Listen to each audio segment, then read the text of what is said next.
Hey friends, in the last part we started with complex analysis, and in this part we will begin with complex analytic functions. A function f of z is analytic in the region R if number 1 f of z is defined, 2 it is continuous, 3 it is differentiable in the region R.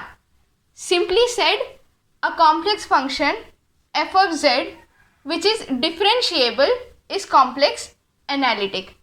Now, if f of z is equal to u of xy plus I v of xy, if this f of z is analytic,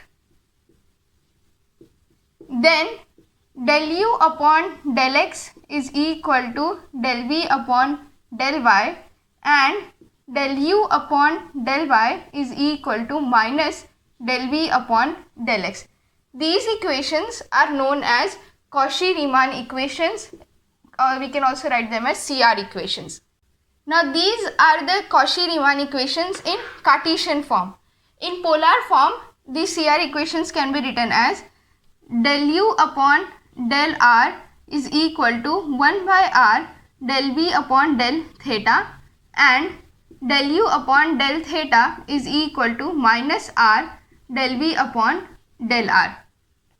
So in questions, when it is asked to find whether the given function is analytic or not, we find whether it satisfies these CR equations, either the CR equations in Cartesian form or the CR equations in polar form.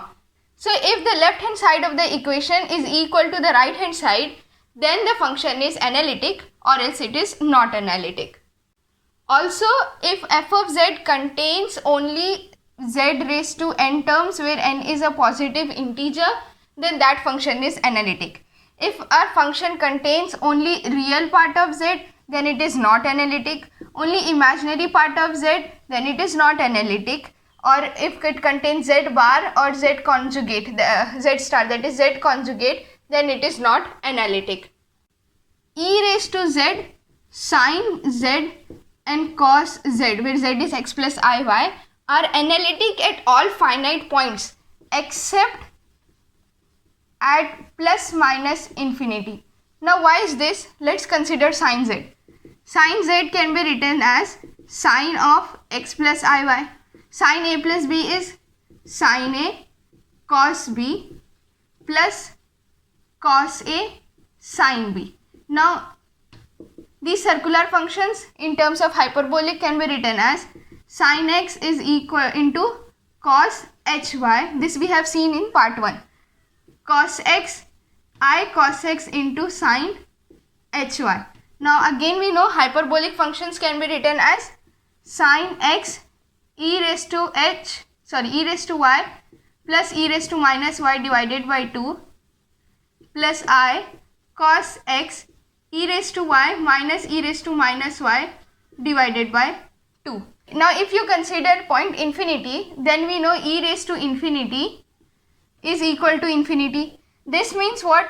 Sin z, this means this term will be infinity, right hand side will be infinity. That means sin z is not finite at plus minus infinity, at z equals to plus minus infinity. That means if it is not finite, then this cannot be differentiable, and if it cannot be differentiable, then it cannot be analytic. Similarly, cos z is also not analytic at plus minus infinity, and e raised to z is also not analytic at plus minus infinity. Now such points at which our function is not defined, or where it ceases to behave like a well-behaved function, these points are called as singularities. We'll study more about singularities later. Another way to check whether a function is analytic or not is to find whether it is a harmonic or not. So what are harmonic functions? Harmonic functions are those functions which satisfy Laplace equations. Let's say we have u and v, these satisfy Laplace equations, then u and v will be harmonic. and if u and v are harmonic, then f of z, which is u plus iv, is analytic. So in problems sometimes it may ask whether a function is analytic or not. You can also find whether it satisfies the Laplace equation. Now how do we say whether it is harmonic or what exactly are Laplace equations? They are given as del squared u upon del x squared plus del squared u upon del y squared is equal to 0, since u is a function of x and y. Similarly, v is a function of x and y. To find whether v is harmonic or not, we use del squared v upon del x squared plus del squared v upon del y squared. If this is equal to 0, we can say v is harmonic, and if this is equal to 0, we can say u is harmonic. Now we will look into how to solve some problems.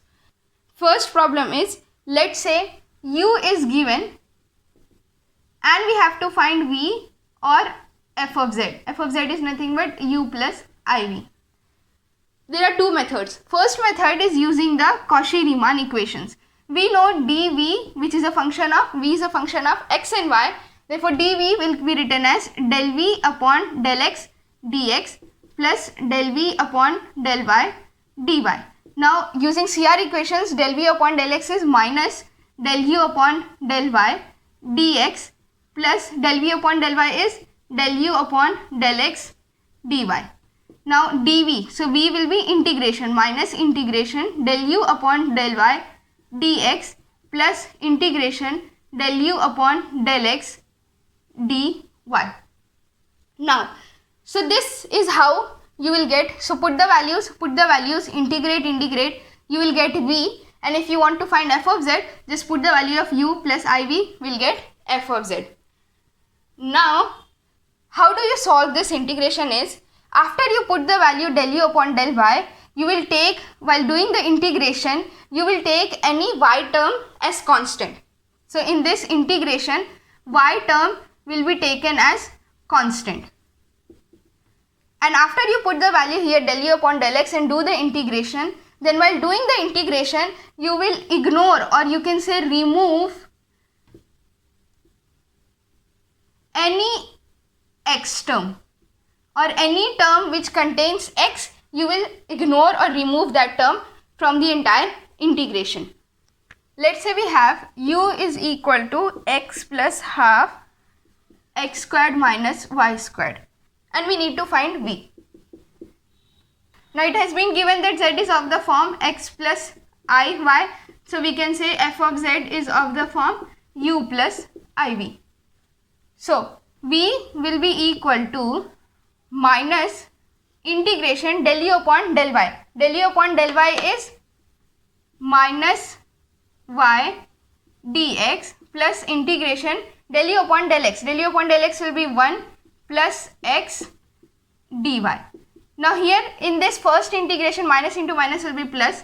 So in the first integration, we have to take y term as constant. So y will come out, minus minus will be plus. So we'll have y integration of dx only.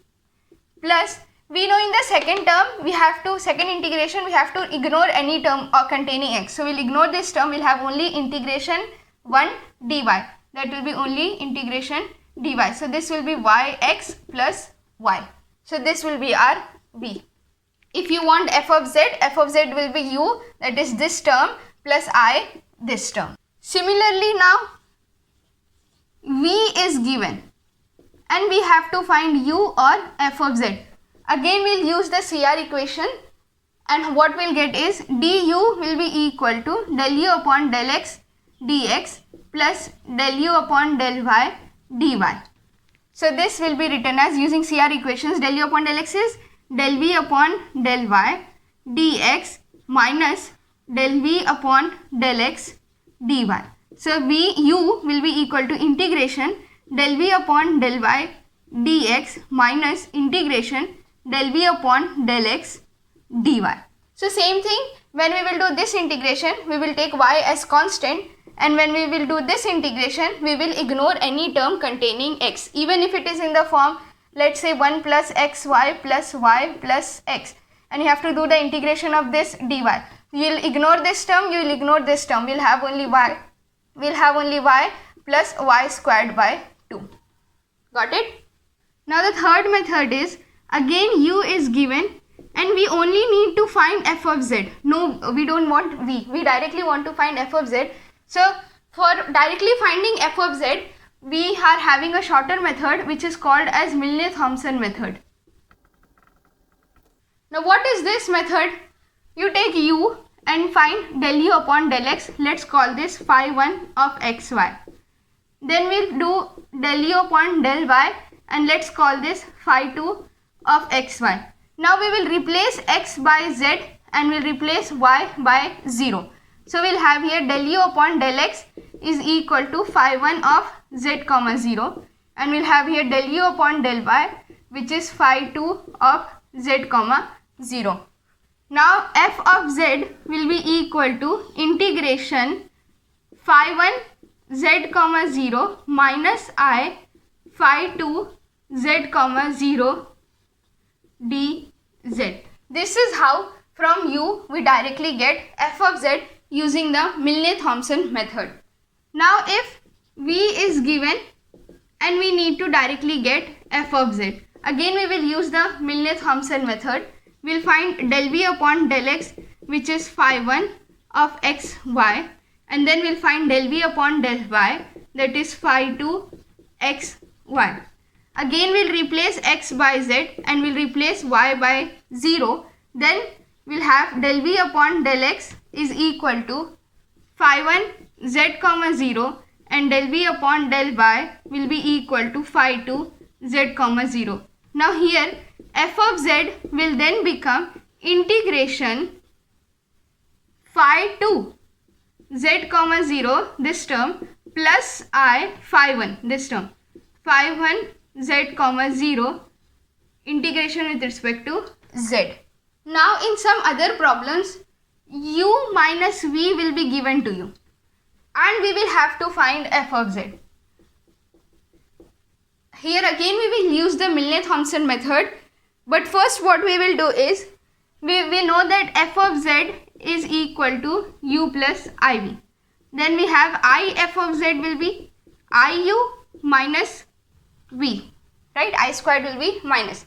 Add both these equations, what we'll get? We'll have 1 plus I f of z is equal to real term u minus v, imaginary terms plus I u plus v. Now this u minus v is given in the question. Let's take this as capital U. So we'll take this term as capital F of z, we'll take this term as capital U, plus I will take this term as capital V. Now this will be our equation. We have capital U, which is u minus v. Use the Milne Thomson method and find capital F of z. That means what we will do? We'll take del u upon del x, which is something phi 1 z comma 0, we'll after replacing, and we'll find del u upon del y is equal to phi 2 some z comma 0, again after replacing. Then we'll have capital F of z is equal to integration phi 1 z comma 0 minus I phi 2 z comma 0, integration with respect to z. From like this we'll get f of z. Now f of z is equal to what? F of z is 1 plus I small f of z. This is what we want to find in the question, small f of z.